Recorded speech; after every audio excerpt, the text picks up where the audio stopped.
رسول اللہ صلی اللہ علیہ وسلم نے فرمایا جمعہ کے دن اور جمعے کی رات کو کثرت سے مجھ پر درود پڑا کرو، بس جو آدمی مجھ پر ایک دفعہ درود بھیجے گا اللہ اس پر 10 رحمتیں نازل کرے گا۔ اللہم صلی علی محمد۔ رسول اللہ صلی اللہ علیہ وسلم نے فرمایا تمہارے افضل دنوں میں سے جمعے کا دن ہے، اسی دن آدم علیہ السلام پیدا کیے گئے، اسی دن ان کی روح قبض کی گئی، اسی دن سور پھونکا جائے گا، اور اس دن سب لوگ بے ہوش ہوں گے، اس لیے اس دن مجھ پر کثرت سے درود بھیجا کرو کیونکہ تمہارا درود مجھ پر پیش کیا جاتا ہے۔ کہتے ہیں لوگوں نے پوچھا یا رسول اللہ ہمارا درود آپ پر کس طرح پیش کیا جائے گا جبکہ آپ کا جسم بوسیدہ ہو چکا ہوگا؟ تو آپ نے فرمایا بے شک اللہ عز و جل نے انبیاء کے جسموں کو زمین پر حرام کر دیا ہے، یعنی فرشتوں کے ذریعے آپ تک درود پہنچایا جاتا ہے۔ انبیاء کے جسموں کو مٹی نہیں کھاتی، صحیح سلامت ہوتے ہیں ان کے جسم۔ سورۃ الکہف پڑھنا، نبی صلی اللہ علیہ وسلم نے فرمایا جو شخص جمعہ کے دن سورۃ الکہف پڑھتا ہے تو اس کے لیے دوسرے جمعے تک نور روشن رہتا ہے۔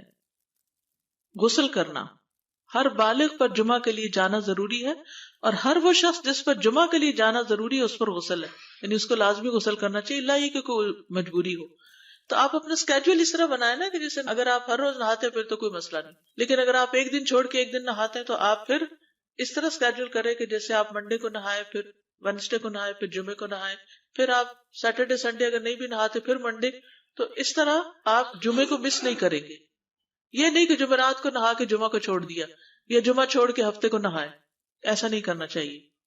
علماء نے غسل کے حکم کے بارے میں اختلاف کیا، بعض تو کہتے ہیں یہ واجب ہے، یعنی فرض کے درجے میں ہے، اور جمہور علماء یہ کہتے ہیں کہ مستحب ہے، پسندیدہ ہے، افضل عمل ہے۔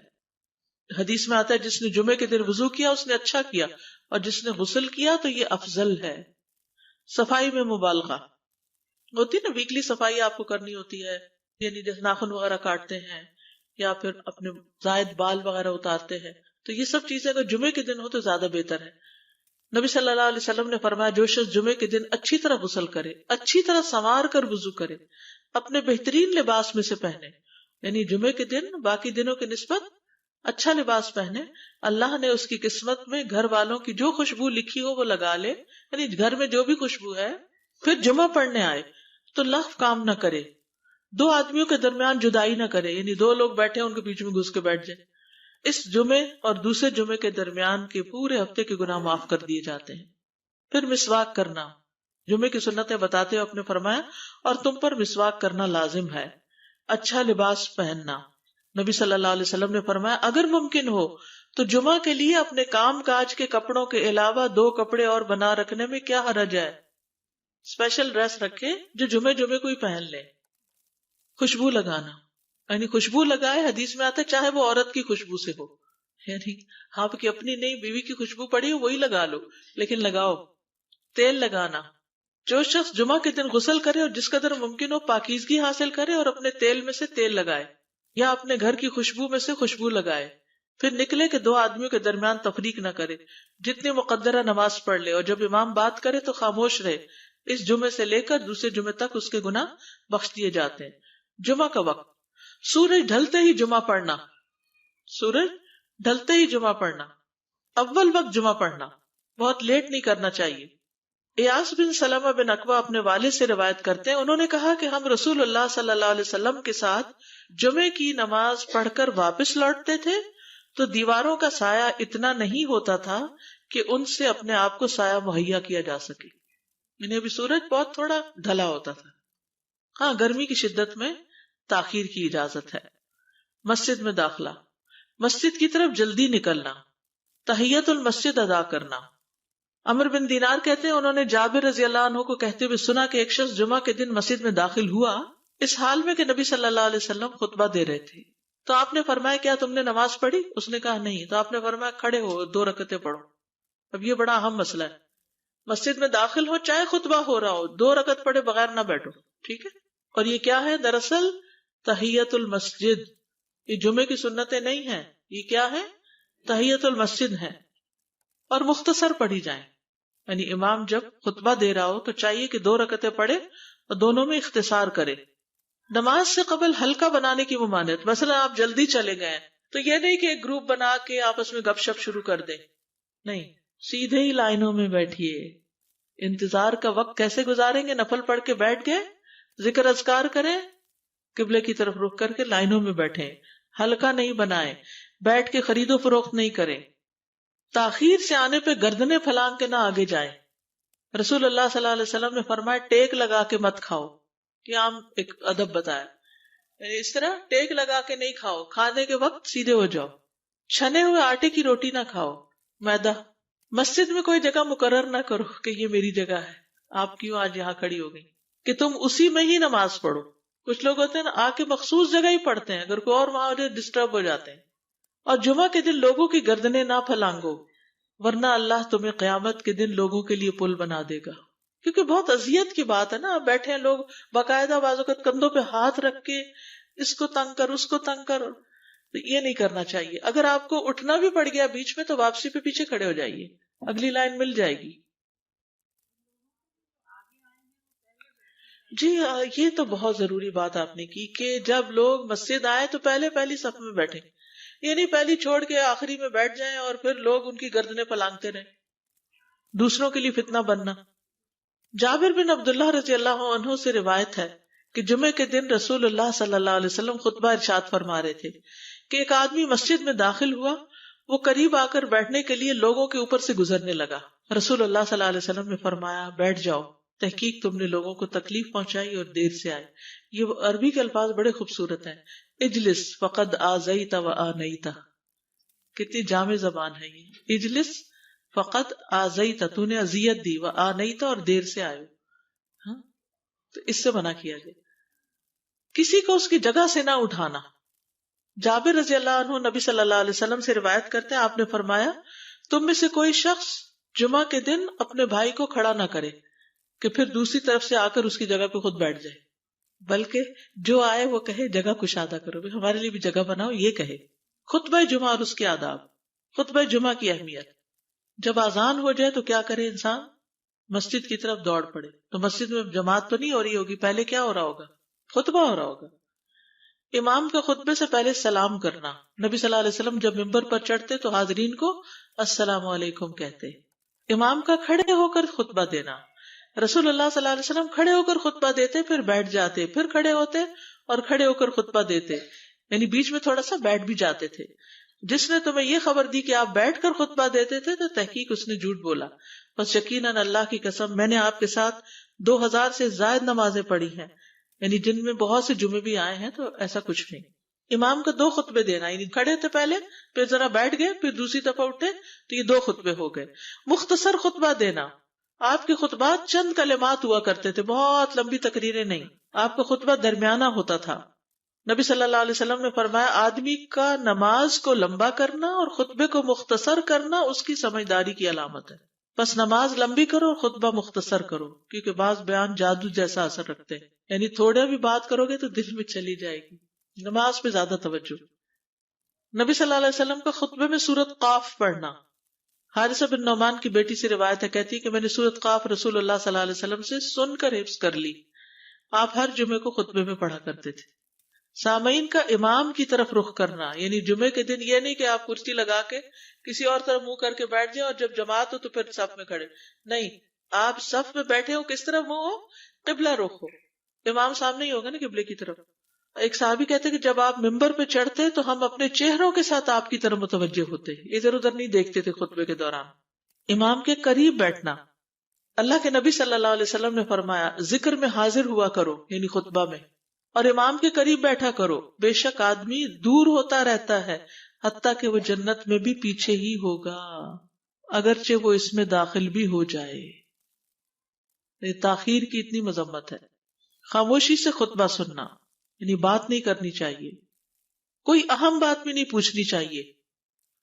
ابن مسعود سے روایت ہے کہ انہوں نے ابی ابن کعب سے قرآن کی کسی آیت کے بارے میں سوال کیا جبکہ اللہ کے نبی خطبہ دے رہے تھے، تو انہوں نے اعراض کیا اور کوئی جواب نہ دیا۔ پھر جب آپ نے نماز پڑھائی تو ابی کہنے لگے تمہارا جمعہ ہی نہیں ہوا۔ تو ابن مسعود نے رسول اللہ صلی اللہ علیہ وسلم سے پوچھا تو آپ نے فرمایا ابی نے سچ کہا، کوئی بات کرنے کی اجازت نہیں، یہ کہنے کی بھی کہ چپ ہو جاؤ یہ بھی اجازت نہیں۔ عبداللہ بن مسعود کہتے کہ جب امام جمعہ کے لیے آ گیا پھر تمہارا اپنے ساتھی سے یہ کہنا کہ خاموش رہو لغویت کے لیے کافی ہے، یہ بھی لغو بات ہے۔ کوئی لغو حرکت نہ کرنا، کنکریوں سے نہ کھیلنا، فون سے نہیں کھیلنا، میسیجز چیک نہیں کرنا، انگلیوں میں انگلیاں ڈال کے پٹاخے نہیں بجانا، گوٹ مار کے نہیں بیٹھنا. گوٹ مار کے کیسے بیٹھتے ہیں؟ گھٹنے اوپر کر کے اور یوں ایسے گھٹنوں کے گرد ہاتھ ڈال کے. کئی دفعہ ایسے نظر آتا ہے کہ خطبے میں لوگ اس طرح بیٹھے ہوتے ہیں کیونکہ پتہ نہیں ہے. یعنی آپ چوکڑی مار سکتے ہیں. آپ سب سے افضل پوزیشن تو یہ ہے کہ جیسے نماز کے اتحیات میں ہم بیٹھتے ہیں، لیکن کچھ لوگ اس طرح بیٹھ نہیں سکتے، چلے کرسی میں بیٹھ جائیں.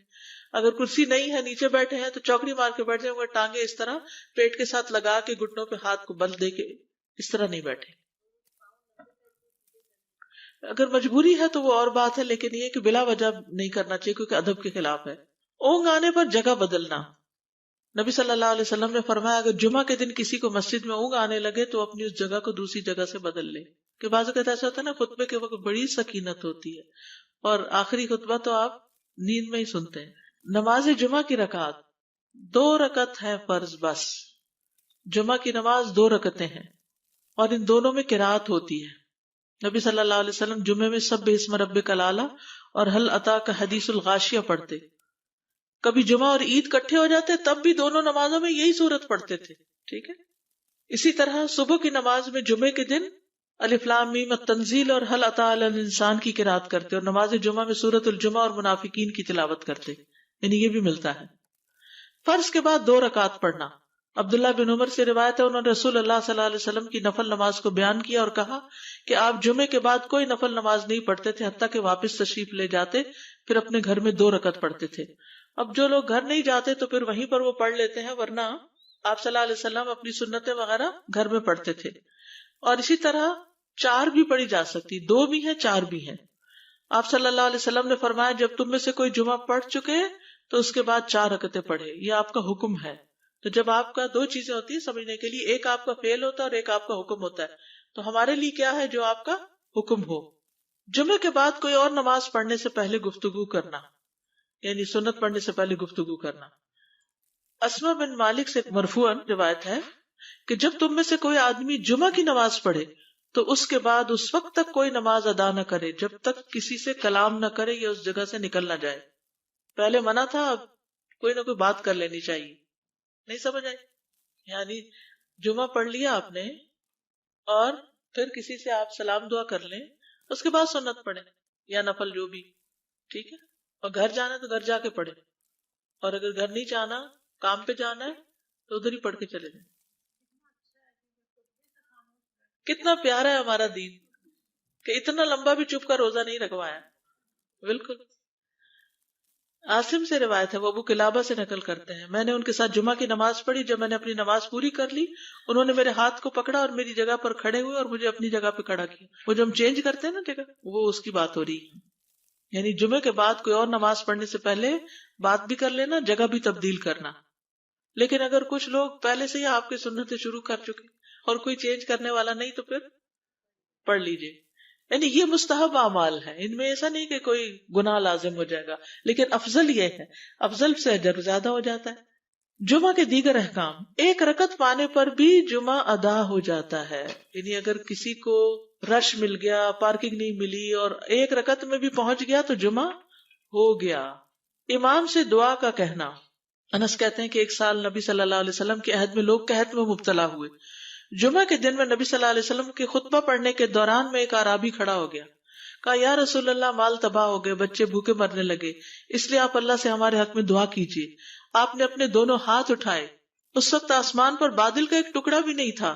قسم ہے اس ذات کی جس کے ہاتھ میں میری جان، آپ نے ہاتھ اٹھائے بھی نہیں تھے کہ پہاڑوں کی طرح بادل کے بڑے بڑے ٹکڑے امڑ آئے. یہ معجزہ ہے آپ کا، آپ کی دعا قبول ہو گئی. پھر آپ ممبر سے ابھی اترے نہیں تھے کہ میں نے آپ کی داڑھی پر بارش کے قطروں کو ٹپکتے ہوئے دیکھا. اس دن خوب بارش ہوئی. پھر دوسرے دن، تیسرے، چوتھے، حتیٰ کہ دوسرے جمعے تک سلسلہ جاری رہا. دوسرے جمعے وہی عرابی یا کوئی اور کھڑا ہو گیا اور کہا یا رسول اللہ، چھتیں گر گئی، مال ڈوب گیا، اس لیے آپ ہمارے لیے اللہ سے دعا کیجیے.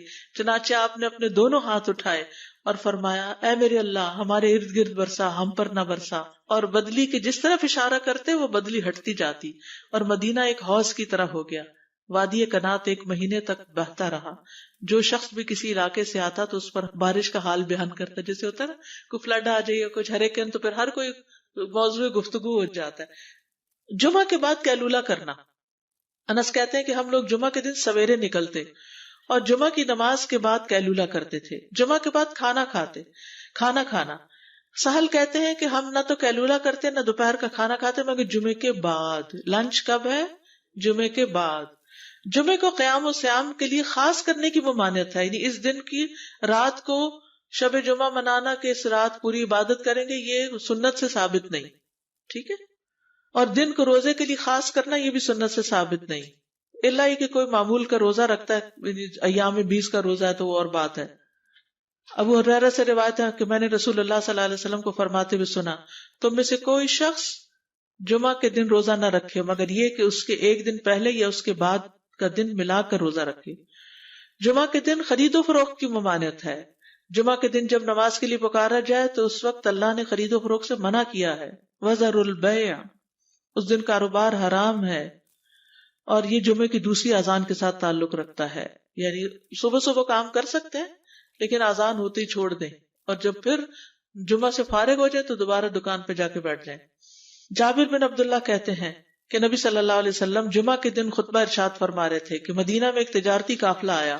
رسول اللہ صلی اللہ علیہ وسلم کے صحابہ اس کی طرف لپک پڑے اور آپ کے پاس مسجد میں صرف 12 آدمی بچے. تو رسول اللہ صلی اللہ علیہ وسلم نے یہ صورت دیکھ کر فرمایا، اس ذات کی قسم جس کے ہاتھ میں میری جان ہے، اگر تم سارے کے سارے چلے جاتے اور کوئی بھی باقی نہ بچتا تو اس وادی میں آگ بہ پڑتی. یعنی اتنا بڑا جرم ہے یہ. پھر یہ آیت نازل ہوئی، وَإِذَا رَأَوْا تِجَارَةً أَوْ لَهْوًا انفضوا إِلَيْهَا وَتَرَكُوكَ قَائِمًا، جب وہ کوئی سودا بکتا دیکھیں یا کوئی تماشا نظر آ جائے تو اس کی طرف دوڑ جاتے ہیں اور آپ کو کھڑا ہی چھوڑ دیتے ہیں. راوی کہتے ہیں جو 12 آدمی رسول اللہ صلی اللہ علیہ وسلم کے ساتھ رہے ان میں ابو بکر اور عمر رضی اللہ عنہ بھی شامل تھے. جمعے کے دن قبولیت کی گھڑی ہوتی ہے، اس وقت اللہ سے بھلائی مانگنی چاہیے. رسول اللہ صلی اللہ علیہ وسلم نے فرمایا، جمعے کے دن میں ایک گھڑی ایسی ہے کہ کوئی مسلمان اللہ سے کسی خیر کا سوال کرتے ہوئے اس کی موافقت نہیں کرتا مگر اللہ اسے وہی خیر عطا کر دیتا ہے. فرمایا یہ ایک چھوٹی سی گھڑی تھوڑی دیر کے لیے ہوتی ہے اور یہ ہر جمعے کو ہوتی ہے. ٹھیک ہے. اور خصوصاً نماز میں بھی اگر کوئی دعا کر رہا ہوتا ہے نا انسان تو وہ بھی قبول ہو جاتی ہے. نماز میں دعا کہاں ہوتی ہے؟ شروع میں ہوتی ہے، رکوع میں ہوتی ہے، سجدے میں ہوتی ہے، تشہد میں ہوتی ہیں. تو اگر یعنی جمعہ پڑھ رہے ہیں اور بیچ میں دعائیں آ گئی ہیں تو ہو سکتا ہے وہی گھڑی آ گئی ہو اور آپ کی دعا قبول ہو جائے. اور یہ تورات میں بھی اس کا ذکر تھا. ابو ہریرہ رضی اللہ عنہ کہتے ہیں کہ رسول اللہ صلی اللہ علیہ وسلم نے فرمایا، بہترین دن جس میں سورج طلوع ہوتا ہے جمعہ کا دن ہے. اس دن میں ایک گھڑی ایسی ہے کہ نماز کی حالت میں اگر کوئی مسلمان بندہ اللہ عز و جل سے کچھ طلب کرے تو وہ اس کو ضرور دیتا ہے. کعب نے کہا ایسا سال میں ایک مرتبہ ہوتا ہے؟ تو میں نے کہا نہیں بلکہ ہر جمعہ کو ہوتا ہے. کہتے ہیں پھر کعب نے تورات پڑھی تو کہا نبی صلی اللہ علیہ وسلم نے سچ فرمایا. ابو ہریرہ رضی اللہ عنہ کہتے ہیں کہ میں بعد میں عبداللہ بن سلام سے ملا اور ان سے اپنی اور کعب کی مجلس کا بتایا تو عبداللہ بن سلام رضی اللہ عنہ نے کہا میں جانتا ہوں وہ گھڑی کب آتی ہے. ابو ہریرہ نے کہا مجھے بھی بتائیے. انہوں نے کہا وہ جمعہ کے دن میں آخری گھڑی ہے. میں نے کہا یہ جمعے کے دن کی آخری گھڑی کیسے ہو سکتی ہے؟ حالانکہ رسول اللہ صلی اللہ علیہ وسلم نے فرمایا جو مسلمان بندہ اس کو نماز پڑھتے ہوئے پائے. اس وقت میں کوئی نماز نہیں پڑھی جاتی. تو عبداللہ بن سلام نے کہا کیا رسول اللہ صلی اللہ علیہ وسلم نے یہ نہیں فرمایا جو شخص نماز کے انتظار میں بیٹھا رہے وہ گویا نماز ہی کی حالت میں ہے حتیٰ کہ نماز پڑھ لے؟ کہتے ہیں میں نے کہا ہاں. تو انہوں نے کہا بس یہی ہے. یعنی اس وقت کیا کرنا چاہیے؟ آخری گھڑی میں وضو وغیرہ کر کے مغرب کی نماز کے انتظار میں بیٹھ کے دعائیں کریں، اذان ہو تو نماز پڑھ لیں. عصر کے بعد سے مغرب تک کا وقت ہے. انس بن مالک سے روایت ہے کہ نبی صلی اللہ علیہ وسلم نے فرمایا جمعہ کے دن اس گھڑی کو جس میں دعا کی قبولیت کی امید کی جاتی ہے عصر سے لے کر سورج ڈوبنے تک کے درمیان تلاش کرو اور دن کی آخری گھڑی ہے. تو اللہ سبحانہ وتعالی ہمیں اس دن کی برکتوں سے فائدہ اٹھانے کی توفیق عطا فرمائے.